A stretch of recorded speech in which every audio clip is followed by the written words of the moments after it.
Howdy and Frank Show, 1-800-95-5 KLOS. We have Christopher Titus. He's in the hallway. Get him in here. Christopher Titus, he's been on the show before, long time ago. How you doing, man? How are you, Christopher? Good to see you. Have a seat. Christopher Titus doesn't age. How's this happening? I know. What's going on? I love you. Do you know, will you marry me? I love you. Every time you've already been whoring the special so good since I've been outside, and I'm like, I've never seen people whore the special before I got in there. Thank you so much. A couple of whores. And I really need it because we're moving right now, and I literally got this morning, and the house is just boxes, and I thought I have no underwear, so I'm currently wrapped in a hand towel with duct tape. Nice. I instantly glanced down too when you said that. I'm like, oh, he's not wearing Are you it. sure that's not a bath towel? Man, oh man. Nice. Wow. Very nice. Obviously, you've gotten my publicist's notes. It's good to see you again. Thanks, man. Thanks for having me in, man. And you guys, congratulations on the gig. And Thank you. And then I got your security okay to get in here. Oh, yeah, George. This thing looks like a prison from the outside, doesn't it? The dude at the front desk is like Samuel Jackson at a 9. Yeah, you're going to fill that out. And then you go in. I'm like, good old George. He's awesome. He's been here for a long time. He's for longer than we have. But it's good to have you back on the show. I think we had you on our show over at KLSX a long time ago. Yeah. And now you got your fifth stand-up special coming out. We released today, right? Yeah, it's people kept saying, "Is this really? Are you kidding?" So, and you keep saying an hour 45. Now, why you keep saying? Why is that a big deal? Most comics release 45 to an hour, right? Okay. And I always do these I saw Lily Tomlin years ago do Signs of Intelligent Life, and she did this amazing show that literally at one point I walked out going, man, I should be a welder. I suck at comedy. She's so good. Right, it was so good, and and I thought, well, I always want to do a show, and this show's called A Voice in My Head. It's about that little voice in your head that hates your guts. Yep. You know, we all have that voice. Of course. Every woman has it, you know. I met the best guy ever. He's the man of my dreams. He's the one. You know he's sleeping with your sister, right? You know, all the guys have it. I look good. I'm going to get some women tonight. Yeah, get ready for a whole lot of no. If I was you, I'd plan a CVS lotion run. So, you know that voice. So we all have that stupid voice that hates our guys. So in this show's about every one of my screw-ups. Like literally from, when I was growing up, I was Darth Vader. I was Darth Vader. I was a low-rent white trash teenage Darth Vader is what I was. Right. But that I was could be Darth the name of your book. I was wouldn't it be a great name or my next film? I'd go see that.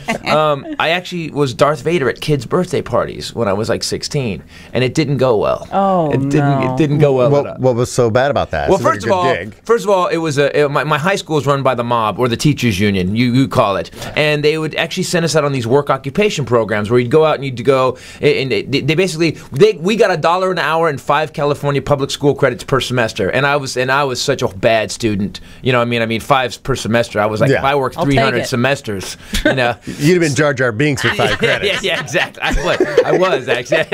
I have never, you know what? Screw you. I never would have been Jar Jar Binks. I have standards, my friends, even then.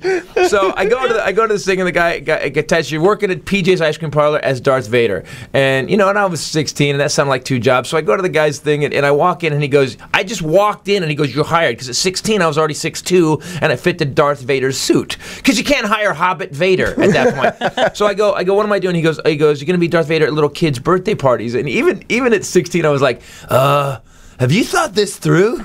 Because that's a mistake, I believe. Yeah. And they spent $300 on the helmet. I looked exactly like Darth Vader from the neck up. From the neck down, someone had gone to the Salvation Army and got a black crushed velvet tuxedo, shiny black rain boots, and someone had donated a black satin sheet from their own linen closet for the cape. Oh yeah, I had shoulder herpes for like 2 years. It's not a real thing, people. Relax. So then they built this homemade Darth Vader panel thing out of blender parts and a light bright. and if you hit Puree, it lit up.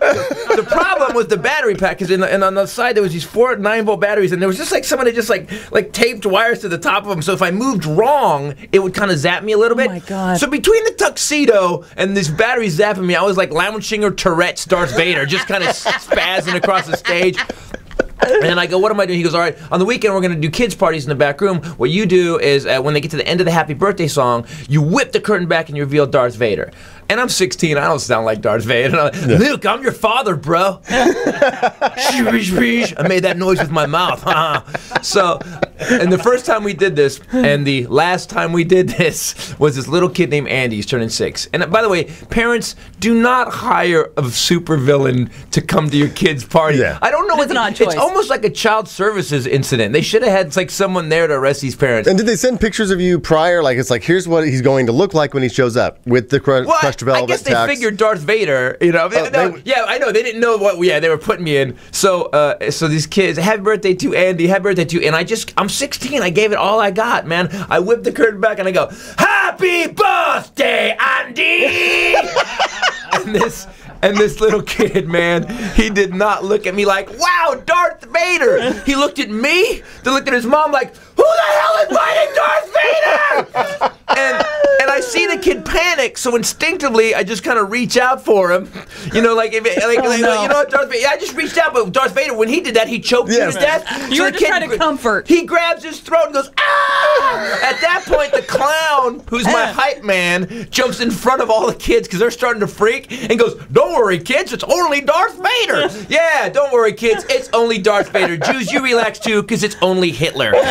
So now the whole party's coming apart. Two things that scare children more than anything are Darth Vader and clowns. What a combo. Yeah, and they're working together, by the way. It's like some diabolical super villain. And then, So here's why I got fired. Oh my God. Yeah, here's why I got fired. What happened was as I'm trying to calm the kids down, not thinking I'm still in a Darth Vader outfit, Andy's older brother, who's about 11, jumps on a chair behind me, and as I'm trying to help, my head starts snapping to the side because this little kid's behind me, whacking me in my on the right side of my head, going, "You ain't Darth Vader.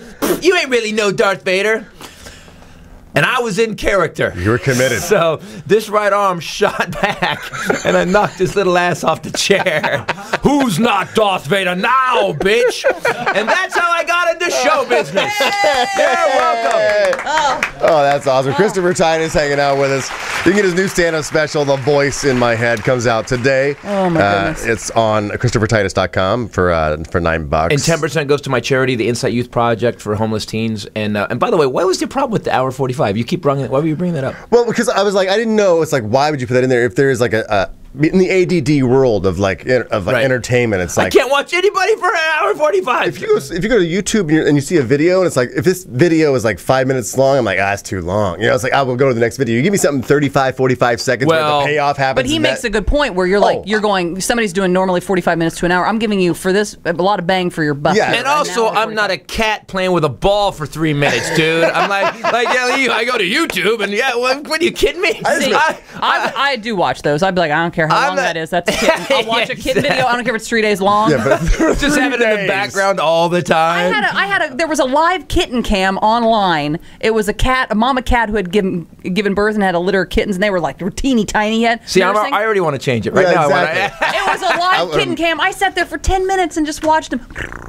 Just a little kneading paw, and I went, "What am I? I have stuff to do. What am I doing? I got all wrapped up." This is way better than that. I'm glad you woke up to what you were doing. What am I That's doing? great. But it's a good world, man. I tell you what, my new special's out. It's we put it online this time. We got offers, but they're putting up like everybody's special now and they're paying nothing anymore. And I thought, you know what? That's the trend to do it on Didn't your Louis own. C.K. Louis started it, and then Aziz did it, and then Bill Burr. And I saw Bill Burr's a friend of mine. By the way, if you have not seen Bill Burr, go see Bill Burr. He's hilarious. My God.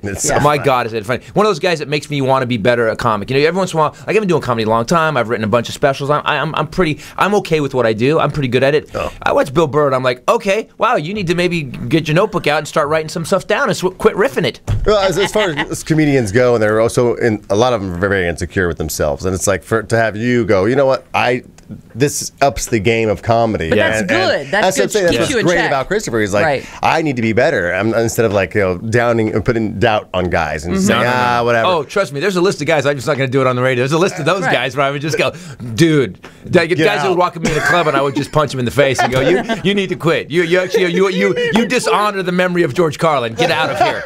Like, there's certain. I'm not saying that. You know, I'm still kind of a jerk. I was going to say something worse, but we're on the radio. yeah, no, it's a good world. Everything's going well. And your podcast I'm is getting going married. Podcast is going great. I didn't realize how hard what you guys did was, because I've been doing it for a while. I come in, I do my schmucka for a couple minutes, and woo, and then I'm out. And then go, I'm good at this. Then you suck it up for an hour, hour 10, and you're like, oh, and then you guys are doing 4 or 5. I remember, so I do this thing called the Armageddon Update, where we break down the news, for like, and then we talk about that for half an hour, and then we do news. But it was hard at one point. I realized, wow, I'm just riffing and trying to be amusing and entertaining it for an hour with nothing, and so you guys do it great. I'm really good at it though. But Bill Burr's podcast, phenomenal. By the way, if you guys want some fashion advice, Bill Burr is one of. Okay, I'm a little bit. Okay. Now you are getting married. Getting married in August. Yeah, okay, for the second congratulations. Time. Yes, thank you. Did you ever think you'd do it again? No. After Love Is Evil, hell no. After that last special, I actually swore I wouldn't, and then I realized what I was doing was, if my new girlfriend did anything like my ex, breathed, I'd be like, hey, well, nay. This ain't happening, and so she's actually. I realized I wasn't marrying. What I was trying to do is avoid marrying my ex, right? And so, is she completely different than her? Like totally. in every looks and everything. Totally. She's a black man. Yes, exactly. Right. Actually, it's the guy out front. The guy out front I signed in with. It's George. It's George. We gonna get married in August. Yeah, me and you, Titus. I love you, man. Snuggle me now. I do. So yeah. Well, congratulations, dude. Seriously, awesome. She's a comic too. She's really funny. She's a. Of course, the thing is that we work together some on the road, and the one thing I always said is I don't want anybody to know that we're together. Not because she sucks. I just thought how that would come across. Because you're horrible. No. But I got my booty on the road with me. No, that's not what I meant. Is that there's some comics that take their. I want to make sure she was funny. You got to be on your own. You got to be funny. But she used to run comedy clubs for 5 years, so she has a background in it, and she's got some jokes. She's got some jokes that offended me when she wrote them because because they were too funny. No, I don't. I was like, as a comic, it'd be like if some guy just walked up the street and just grabbed the mic. How you guys doing? Good to see you. And had duck noises and stuff, quack, and he was like, really, and you were like, how are you doing that? You just came in. So she would give me jokes, and I would go, I would just go, you're not that funny. Like I was feeling, like my brain couldn't process. I've been working a long time to come up with a joke like that. You just tossed it off. I hate you. So she's great. Funniest thing she ever said to me is one day I said, wow, you're going to be my second wife. And she slowly turned. She goes, yeah, and you're going to be my first husband. But she said it like a threat. Like I thought, this is not going to last long. Yeah, my first. My first. And the world's, isn't that a good world? The world's got that new Pope smell right now. Right, the new Pope smell. New Pope smell, it's always good. Well, I like the old Pope, though. I love that Easter's right up against April Fool's Day, where we believe a man rose from the dead and walked the earth 3 days later. Yeah, so April Fool's. Right. I think on Twitter, it was a picture from an old Bible where it's like the paintings of the pictures of the Bible, and had Jesus sitting there with kids on his lap, and he's preaching, and it says... paintings, as opposed to the actual photographs. Yeah, because the digital cameras out there. It's like old Bible photos, you know what I mean? And he's from like, Jesus' this one time I got so hammered, I woke up in a cave 3 days later, and I was like, oh, nice. I gotta tweet that. I didn't. You didn't, because you have already listeners and stuff. Yeah, exactly. Just tell it today. But what a great... And this Pope, I like this Pope. This Pope won't wear the red ruby slippers from Prada. I like this guy already. I can't wait to see him in a throwback jersey. Just what's up? He's the what's up Pope, isn't Old he? Pope. I like him a lot. I like him, man. You think? Do you wake up though as a badass one day? Because when you have those moments in life where you get out of the shower and you think, you guys are like this badass radio station. You get out and go, I'm pretty cool. Right. I think the Pope just gets out one day in the morning, Pope, yeah. You know he does. He's doing it in the mirror. He's doing that throwing dance. up V's for the Vatican. Well, of course. And then when you look out into that sea of people, you're like, all these people are here for me? Like, how do you not get a head trip on that? You're like, wow, look at that. Exactly. And then you feel like, I got to say something spectacular. I'm in charge of 2 billion people that believe in magic. No pressure. I can say anything here. Right. I can just say anything, and they would say, okay. Sounds good. Yeah, Padre. It's like being Honey Boo Boo. Christopher Titus, ChristopherTitus.com. Go there, get the special Voice in My Head. It's only an hour and 45 minutes long, but it's absolutely hilarious. By the way, I like to give my people some. There's a bunch of stories in it, like the Darth Vader stories in the story about when oh my God, there's these road stories. I'd go on the road. See, I get to do this now. I can't believe this gig. I would go on the road. I yelled into the face of a blind woman one time. She wasn't heckling. She just wouldn't laugh, and no one told me she was blind. Oh, so I'm on stage in this little tiny. I used to play these horrible towns. Do you guys have to go through these, like when you paying your dues, where you play these horrible radio stations that are basically just an outhouse with a mic? Do you have to play those? Oh yeah, that was like. Did you guys have to do that? Yeah, that sure, was like of course. Star. I would play these places, man. Oh yeah, I would play these places where that was like, and there's these small towns where they would do something different every night. So in all the radio stations, they had deals with it, like these little tiny clubs. Where like Monday night was Wet T-shirt contest, sponsored by Bobby and Steve with K-Rock. And then Tuesday night was Air Guitar Championship, sponsored by WBAS, The Bash with the Wild Man. And then Wednesday was lynching, sponsored by K-Boot, Georgia's best racist country, with Philip and the Klansmen. And then Friday was, like sponsored by Queso, Black Panther Barbecue House Party with Playing Smooth. Because the guy that ran that club wasn't a racist, he was a capitalist. He didn't give a crap. Right. And I would do the Friday night. You guys work for all these stations, haven't you? Yeah, I'm like, wow, I know that guy. It's like flashback. Like, yeah, that's him. And the sumo wrestling night they would have, or the sumo. So I would do, and I'm on stage one night at this, and I had to do a town auditorium. And it's a women's group. They have little hats on, and they're giggling, they're laughing, and everything's going well, except for this one lady who won't laugh. So, and the thing is, it wakes up that inner voice. It wakes up that voice in my head. You suck. You want to screw with a comedian? Don't heckle him, because we love that. Yeah. We'll dig into it, and we'll just disembowel you. That's what we do. It's our job. Bill Burr's really good at it. Oh yeah. He's like the best. Makes you want to be a better And heckler. so handsome. And his build What has is happened amazing. to me? I got to take down the His pictures. skin. Listen, so what happens is when you just sit there, people. Here's how you destroy a comedian: sit in the front row, and no matter how funny he is, never laugh one time. Just dead quiet, and they do this. And every once in a while, shake your head just a little bit, just that little shake, like, oh my God, that's not even close to funny. That makes me uncomfortable even just hearing that. Like well, so comedians, what happens is that thing comes out, he goes, oh my God, what the hell's wrong with that guy? How come he's not laughing? You know what it is? These other people laughing because they're stupid. You pulled the wool over there. Like, that guy, though, he's looking into your soul. He knows you're a liar. You need to quit this job and become a roofer. So in the middle of this bit, so that's going through my head, and this lady, she won't even look at me. If I look at her, she looks away. And so I'm just flipping out. What had happened a couple of days, I just turned to her, because I was in Louisiana, and I was like, you from Louisiana? You speak that banjo language? And I started screaming at this lady, and the audience got quieter and quieter. And usually when you rip on somebody, the audience will laugh. Quieter, dead silence. Even the voice in my head was no like... response, because she has no idea you're like looking at her, right? Yeah, even the voice in my head was... Yeah, exactly. She keeps looking away. I'm like, you don't even have the respect to look at me while I'm yelling at you? And the voice in my head just go, and they're quiet now, and the voice says, I think we're done here. You need to get off this stage. You've brought in the backhoe and dug a hole you cannot climb out of, my friend. I walk off to dead silence. I get backstage. A comedian I'm working with, a guy named Carl Banks, is lying on the floor in front of this counter, and he's just shaking with laughter. I go, what? He goes, she's blind! She's blind! You were screaming into the face of a blind woman! And she had no idea! My God. It's not funny to me. Every time I tell the story, it feels like I'm growing cancer. Every time.